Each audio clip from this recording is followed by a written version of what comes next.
तुम्हाला कधी अचानक मानेला झटका जाणवतो का किंवा वेदना होतात का? असं असल्यास असे जाणवणारे तुम्ही एकटे नाही आहात. मानदुखी ही एक सामान्य समस्या आहे. ती कुठल्याही वयोगटातील व्यक्तींना होऊ शकते. याचे मुख्य कारण म्हणजे आपले बसण्याचे पोश्चर आणि जीवनशैली. आपण याकडे दुर्लक्ष करतो, पण हे सर्व्हायकल पेनचे एक कारण असू शकते.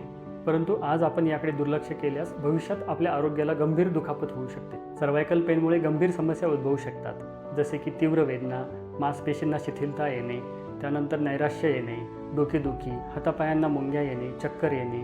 मसाज हा सर्व्हायकल पेन कमी करण्याचा एक नैसर्गिक उपाय आहे. मसाज थेरपीची वारंवारता आणि कालावधी वैयक्तिक गरजांनुसार आपण बदलू शकतो, परंतु सुरुवातीला 4 ते 6 आठवड्यांसाठी 1 ते 2 सेशननी सुरुवात करावी. या सुरुवातीच्या टप्प्यानंतर तुम्ही तुमच्या थेरपिस्टच्या सल्ल्यानुसार एक पर्सनल प्लॅन तयार करू शकता.